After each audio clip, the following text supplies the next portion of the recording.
I'm not saying his elevator don't go all the way to the top. What I'm saying is I don't think he has any stairs.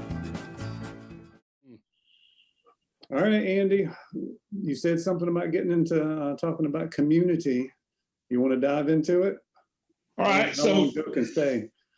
Joe, you good for a while? I'm good. I can go at least another 10, 15 minutes. Okay. This is not directed toward any specific event or any specific people.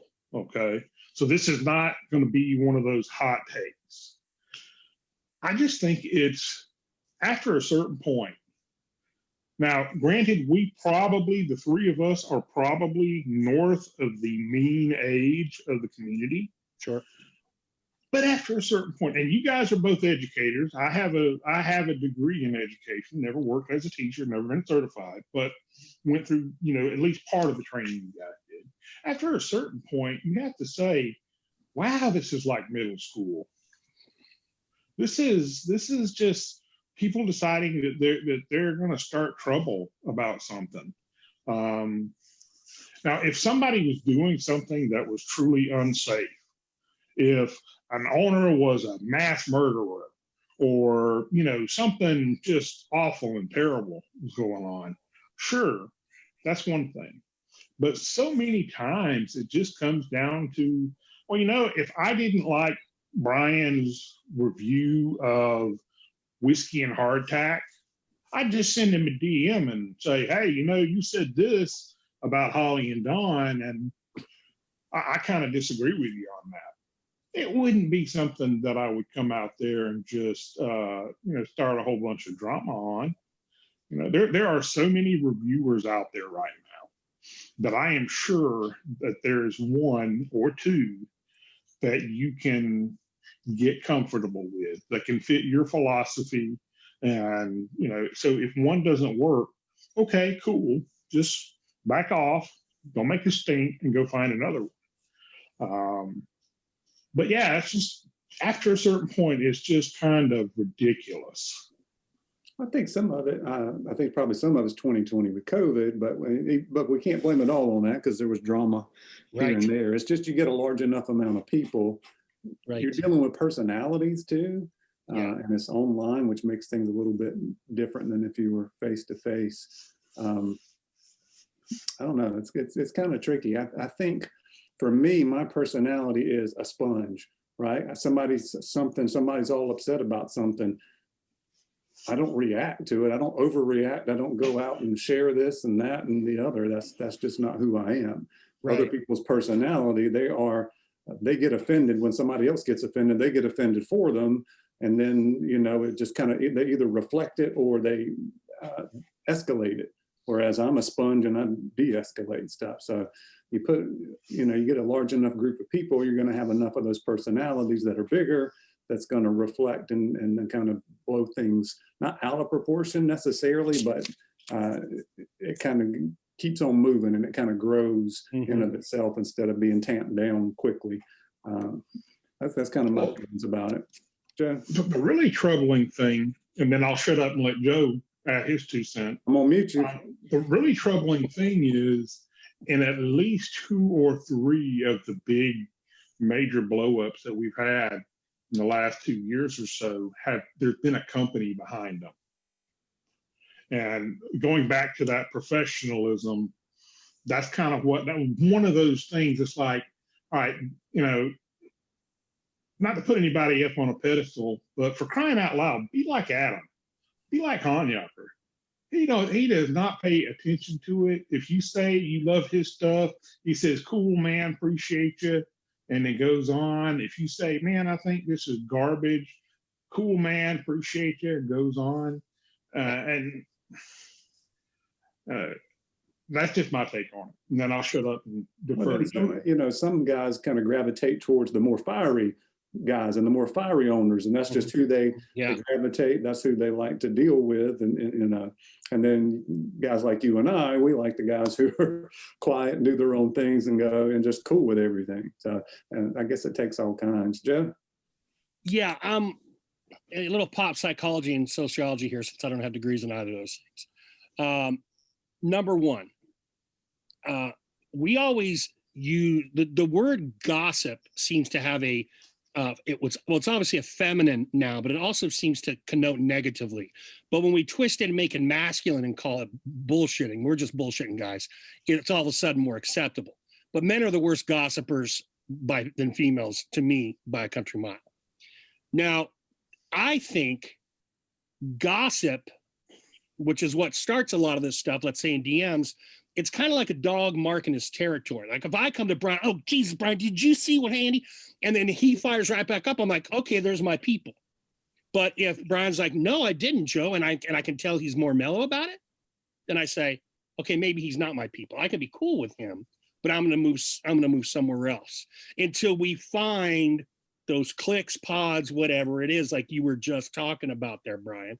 And we are a big enough community that we do have those pods and they can all kind of erupt like a volcano. And that's never going to go away. It really isn't. Through instigation or not, there may be greater gaps. I believe it was George Clemenceau, the World War I leader of Paris, that had the great statement. War. He inverted war and peace. Peace is the period between two wars, as if war is the constant and peace is the aberration, which I'm inclined to believe. Same sort of thing. It may last longer here, but we're never going to get rid of drama. So trying to fight that dragon is really ridiculous. It's just a matter of what, like you're talking about, doing the diversion, the deflection, the I'm not going to get involved with it, because it will just exist because we're always alpha mailing. We're always going to want to BS, gossip, whatever you want to call it. And we're going to also use those kinds of behaviors to find our tribe, right? That's my take. Good enough for me. I think we can leave it there. Well, and that would also bring up the topic of some of these bearded brotherhoods that are becoming more and more popular. You know, when I first came around on the scene, there was only one, and I interacted with those guys, decided it wasn't for me, and backed out of that. Not that they were a bad group of guys at all. They were, you know, perfectly good guys. It just really wasn't my thing. Are you talking about like the bearded villains, the in-person meetups? Yeah. Okay. Yeah, There's all kind of, because I was thinking of bearded, what's the bearded brothers or no? What is it bearded called their group? There's the bearded villains. There's the bearded rebellion. There's a slaughterhouse beard in the South. I know about them. Yeah, and there's several of them around. And some of them seem to be more almost like Kiwanis with beards, or yeah, the right, Rotary Club no, totally. Yeah. And some of them seem like they're kind of like the Moose Lodge. It's like, you know, it's just a place where everybody goes to get drunk and hammered. Yeah. Some of them seem like a biker gang club. You know, it's just it takes all kinds. And that's interesting because most of the stuff we do, I think, is just the online groups. And, you know, and if there's open forum, then you're going to have conflict and all that kind of stuff in it. But that's interesting. What I would like to say is guys like you, Brian, Andy, bearded practitioner, and Johnny, particularly hanging out with Johnny for a year and getting very close with him, have helped me because you're the four guys I can think of off the top of my head that don't suffer fools. Johnny is just like, I'll say, did you hear about such and such? He's like, yeah. And then that's all he'll say. And I'm like, okay, I'm not having that conversation with him. And now it's gotten to a point where I'm just like, I don't even bring up those conversations. I noticed once I got out of reviewing and just started doing therapy and maybe the random unboxing, I got way disengaged from all that BS. And that was a huge help for me.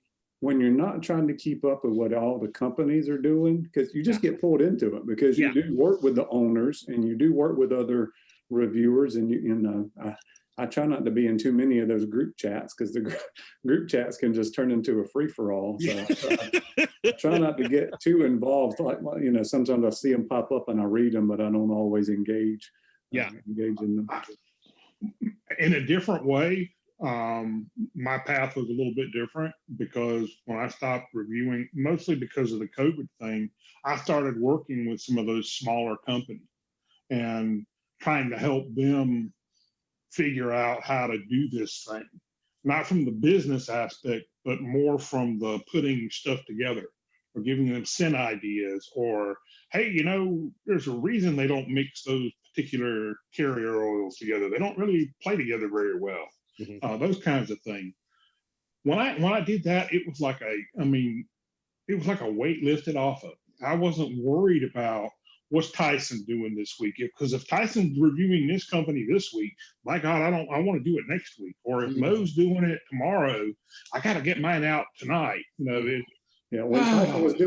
Tyson was doing his weekly thing, it seemed like every time we would do the same week, we'd have the same stuff. But that's because all the owners sent out, everything at the same time to reviewers. Which to me doesn't seem smart, but maybe that's a discussion for the next time. We can talk about that whole strategy next time around. Yeah, we need to brainstorm some more stuff. There ain't no such thing as a good case of hemorrhoids.